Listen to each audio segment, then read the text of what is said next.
করে দেখেন হযরত উমর রাদিয়াল্লাহু আনহু মদিনাতে রাস্তা দিয়ে যাচ্ছে, যাওয়ার সময় ঢাকায় থেকে একটা যুবক রাস্তার পাশে দাঁড়ায় দাঁড়ায় কান্না করতেছে।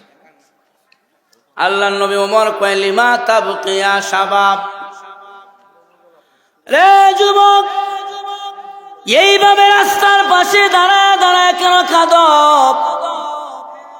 যুবক বলে ওগো আল্লাহর নবীর সাহাবী ওমর, আমার মতন গুনাহগার আল্লাহর জমিনে কেউ নাই। আমি এমন গুনাহ করেছি যেই গুনার কারণে আমারে কাঁদায়। ওমর কয় যুবক রে, এমন কি গুনাহ করেছ যার কারণে রাস্তার পাশে মাটিতে গোড়াগড়ি করে কাঁদো?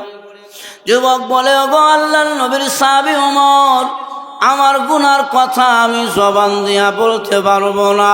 এবার ওমর কয় যুবক রে, বলো না দেখি তোমার গুনাহটা কত বড়, আমি জানি এরপরে তোমাকে আল্লাহ নবীর কাছে নিয়ে যাব। এবার যুবকটা বলে ওগো নবীর সাহাবী ওমর, আমি পেশায় ছিলাম চোর, দুনিয়াতে আমার পেশা ছিল চুরি করা। তবে এমন একটা জিনিস আমি চুরি করতাম গো, যেটা হলো আমি ছিলাম কাপন চোরা। দুনিয়ার মানুষের কবর খনন করিয়া কাপনের কাপড়গুলো আমি তাদের গায়ে থেকে উঠায় নিতাম। আল্লাহর নবীর সাহাবী ওমর, একদিনের ঘটনা, মদিনাতে সুন্দরী সুরসী একজন মহিলা ছিলেন যাকে হুরে মদিনা বলা হয়। আনসারী একজন সুন্দরী মহিলা, ওই মেয়েটা মারা গেল। তার পরিবারের লোকেরা দামি একটা কাপনের কাপড় দিয়া ওই মেয়েটাকে কাপন দিলেন। আল্লাহর নবী নিজে জানাজার নামাজ পড়ায়া ওই মহিলাটাকে কবরে রাখলেন। ওমর গো, আমি এমন একজন গুনাহগার, ওই সুন্দরী মেয়েটাকে যখন নাকি তার পরিবারের লোকেরা দামি কাপনের কাপড় দিয়া মাটিতে দাফন করলেন, আমি রাতের বেলা একা একা পন্থা কুড়াল নিয়া ওই মেয়েটার কবরে হাজির হয়ে গেলাম। তার গুরুস্থানে গেলাম, আমি তার কবরে যাইয়া আমি যুবক ওই মেয়েটার কবরের এক পাশে খনন করিয়া তার কবরের মধ্যে আমি নেমে গেলাম।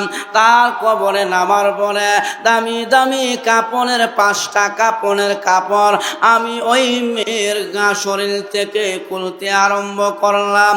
আল্লাহর নবীর সাহাবী ওমর, আমি তার সমস্ত কাপড়ের কাপড়গুলো তার শরীর থেকে খুলিয়া তাকে উলঙ্গ বানাইয়া যখন নাকি কাপড়ের কাপড়গুলো আমি হাতে নিয়ে আসলাম, এমন সময় আমাকে শয়তান কুমন্ত্রণা দিয়া, শয়তান আমারে দুঃখা দিয়া বলে রে যুবক, এই মেয়েটা দুনিয়াতে আনমেরিড ছিল।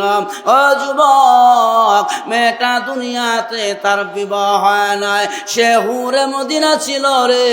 মদিনার আনসারী ঘরের মহিলা ছিলেন, অত্যন্ত সুন্দরী ছিলেন। যুবক, তোর মনের মধ্যে যদি কোনো খায়সা থাকে তার সঙ্গে জিনা করবে, সুবর্ণ সুযোগ করতে পারো। এখন কেউ নাই, অন্ধকার হয়ে গেছে, তুমি জিনা করতে পারলে এখন সুযোগ আছে, তুমি জিনা করতে পারো। আল্লাহর নবীর সাহাবী ওমরকে বলেন যুবক, ওগো নবীর সাহাবী ওমর, আমি শয়তানের দুখায় পড়িয়া আমি সব ভুলে গেলাম। শয়তান আমাকে কুমন্ত্রণা দিয়া আমি যখন ওই মৃত লাশটার সাথে জিনায় লিপ্ত হয়ে গেলাম, এমন সময় ওই খবর থেকে আমার আওয়াজ দেয় আর বলে, যুবক রে, তোর ভিতরে কি আল্লাহর ভয় নাই? আরে যুবক, তোর ভিতরে কি জাহান্নামের ভয় নাই? আমার পরিবারের লোকেরা আমাকে গোসল করাইয়া পবিত্র বানাইয়া আমাকে দামি দামি 5টা কাপড়ের কাপড় দিয়া আমাকে কবর রাখছে। আজ তুমি যে আমার লাশটাকে অপবিত্র করে দিলা, তুমি কাল কিয়ামতের ময়দানে আল্লাহর সামনে দাঁড়ায় কি জবাব দিবে?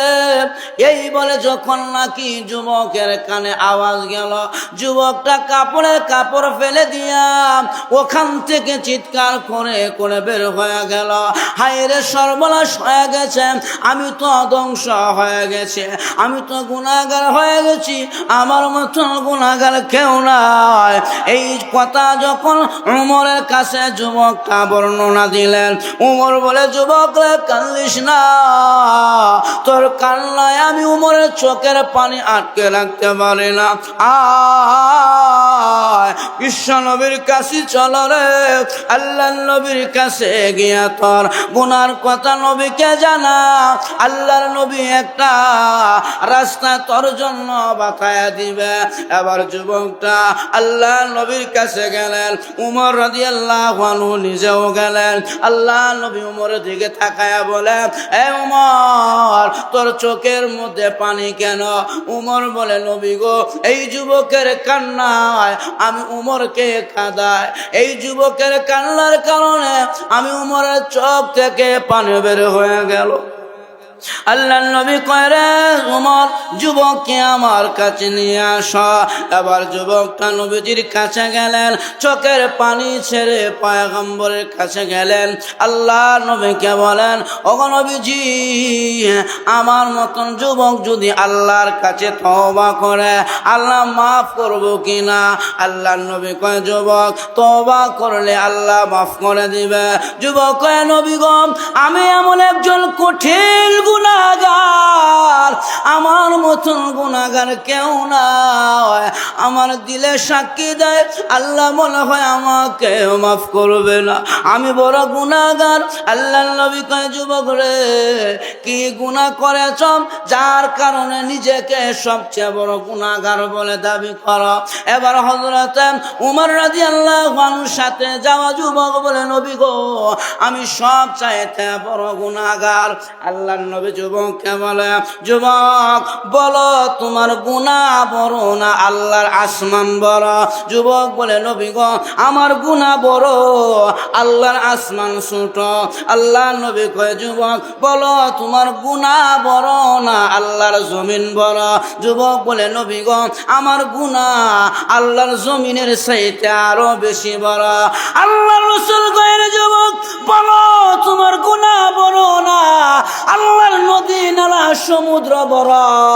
যুবক বলে, নবী গো, আমার গুনাহ বড়, আল্লাহর সব মখলুকের ভিতরে আমার গুনাহ সবচাইতে বড়। এবার আল্লাহর নবী কয়, যুবক, বল কি গুনাহ করছস রে, যেই গুনার কারণে নিজেকে বড় অপরাধী বলে সাব্যস্ত করতেছ? যুবক, বলো দেখি তোমার গুনাহ বড় না আমার আল্লাহ বড়? এবার যুবক বলে, নবী গো, আমার গুনাহ ছোট, আমার আল্লাহ বড়। আল্লাহর নবী কয়, যুবক, কি গুনাহ করেছ বলো শুনি তোমার গুনাহটাকে? এবার যুবকটা চোখের পানি ছেড়ে আল্লাহ নবীর কাছে বললেন, ওগো নবীজি, আমি কাপড় চোরা গো, ওই যে আনসারী মেয়ের কাপড় চুরি করেছিলাম, এরপরে আরো জঘন্য কাজে লিপ্ত হইলাম, আমি ওই মরা লাশের সাথে আমি জিনায় ব্যস্ত হইলাম, জিনায় লিপ্ত হইলাম। ওগো নবীজি, ওই দিন থেকে আমার খাওয়া নাই, ঘুম নাই, আমাকে বড় অপরাধী বলে মনে হয়। আল্লাহ নবী কয়, যা, এমন অপরাধী আমি নবীর দরবারে থাকতে পারে না, আমি তোকে সমাধান দিতে পারবো না, যা, যুবক আমার বাড়ি থেকে বের হয়ে যা। যুবকটা কাঁদতে কাঁদতে নবীর দরবার থেকে বের হয়ে গেল।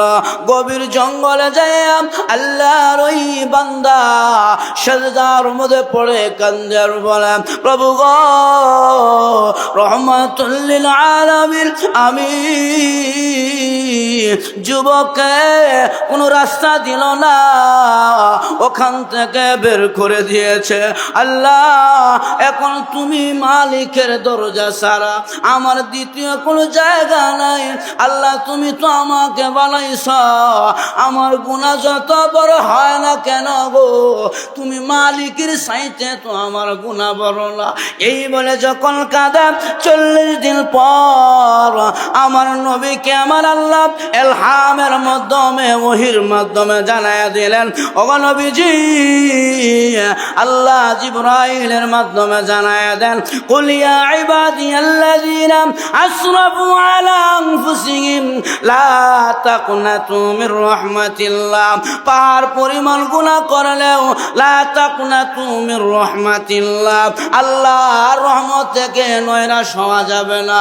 ওগো নবীজি, ওই যুবকটা যদিও গুনাহ করেছে, আমি আল্লাহর দয়া মায়ার চাইতে তার গুনাহ বড় নয়।